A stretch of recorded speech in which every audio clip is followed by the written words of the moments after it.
The first snow of the season floated down in lazy spirals, soft enough to make the city look gentler than it was. Elliot Monroe was on the phone, pacing under the dull yellow glow of the street lamp, when his daughter's voice cut through the air. "You need a home, and I need a mommy." The words weren't loud. They didn't need to be. They carried across the empty street like a secret meant to be overheard. Elliot turned sharply. 4-year-old Leia stood in front of a bus stop bench, her mittened hands resting gently on the lap of a young woman hunched inside a tattered coat. The woman's pale blue eyes blinked slowly, rimmed with exhaustion. Her hair was tangled with snowflakes, lips parted just enough to show the small, uneven breaths she was struggling to take. The girl set a bear-shaped cookie in the woman's lap. "You can live with us," she said with the kind of conviction only children believe is binding. Elliot's pulse spiked. "Leia," he ended the call, stepped forward, and instinctively pulled her back. Dropping to one knee, he studied the stranger. "Miss, what's going on here?" The woman raised her hands, palms up. "Nothing. I didn't touch her. She just came over." Her voice was hoarse, but there was a steadiness to it. "She didn't look dangerous." She looked worn thin, the kind of worn that went deeper than fabric. Her skin was flushed in patches, and her body shivered under the faded coat as she clutched a fraying tote bag to her chest. Leia tilted her head toward the snow near the bench. She gave her cookie to the cat first. Sure enough, a scrawny cat pawed half a bread roll on the ground, crumbs scattered in a small crescent. Elliot looked back at the woman. She hadn't asked for anything, hadn't even spoken first. Still, her silence felt heavier than most people's noise. He took Leia's hand. "We should go." But the woman shifted as they turned. She tried to stand slowly, carefully, but her knees buckled. The sharp clang of her shoulder hitting the icy bus stop post broke through the snowfall's hush. "Dad!" Leia cried. Elliot was already there, crouching beside her collapsed form.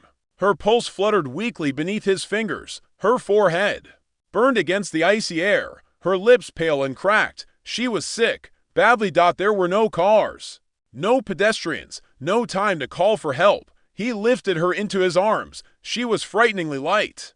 "Is she going to die?" Leia asked as they moved quickly through the snow. "Not if we get her warm." 3 blocks never felt so long. The wind bit at Elliot's face. Each step weighted with someone else's life. He didn't know her name, didn't know her story.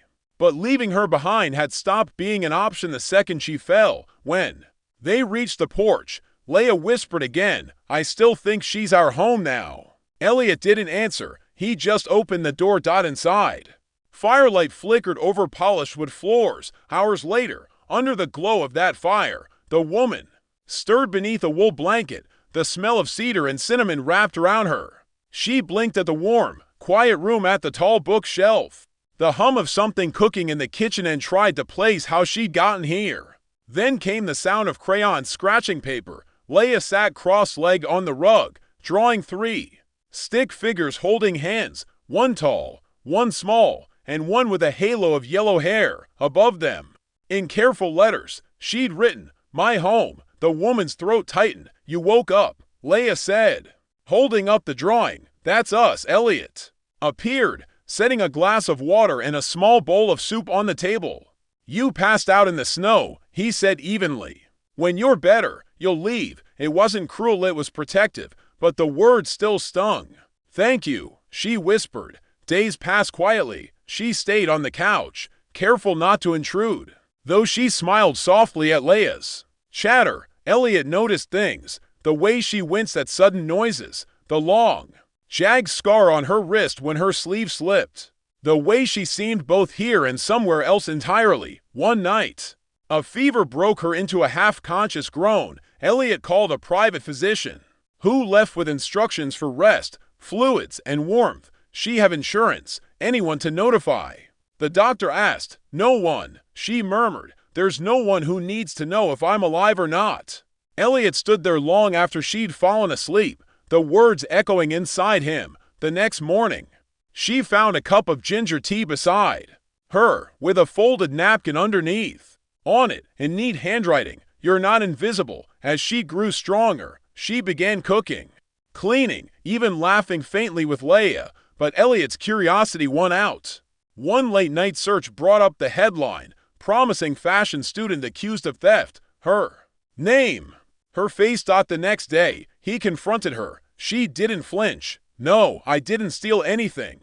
But people wanted someone to blame. Sponsors pulled out. Friends disappeared. The man I trusted emptied my account. She looked him straight in the eye. Do you believe me? His hesitation was enough. She began packing. At the door, Leia held out her stuffed bear. So you won't be alone. Elliot stood frozen as she kissed Leia's forehead and disappeared into the snow. Days later, Elliot found Leia slipping out into the cold, following a faint figure under the street lamp. Isabel, he'd learned her name, was huddled there, humming softly. When Leia stumbled and scraped her palm, Isabel was instantly at her side, binding the wound with the same scarf from the bus stop. Elliot saw it then, the way she held Leia like she'd always belonged there. We need you, he told her quietly. Don't leave again, Mommy, Leia whispered. Isabel's breath caught. And in that moment, Elliot's defenses cracked for good. She stayed at first only part-time, teaching Leia to draw, the kitchen filled with laughter, the smell of cookies, the shuffle of crayons. One Saturday, Leia accidentally called her Mommy, and this time Isabel didn't correct her. Later, Elliot led her to a room he'd been saving. A bright studio space, sunlight spilling over bolts of fabric. On the wall, Isabel's tomorrow. A place to begin again. I wanted you to have a place to create again, he said. She touched the table's smooth edge, eyes shimmering. I never thought anyone would build something for me. You built something in us first, he replied. Months later, at a charity fashion gala, Isabel's work shone. But what stopped her heart was the little girl stepping on stage to read a poem. Home, Leia said, is where my mommy is. And maybe that is tonight. Elliot approached Isabella afterward, holding the framed scarf from that first snowy night. I framed the day I met you, he said. That's when home returned. She pulled from her coat the note he'd once left. You're not invisible. Her voice broke. Then I think I'd like to come home. Leia's laughter filled the space between them as she wrapped her arms around Isabel's waist. And just like that, the family they hadn't planned for was real. Not perfect, not easy, but there's sometimes the family we find is the one that finds us first.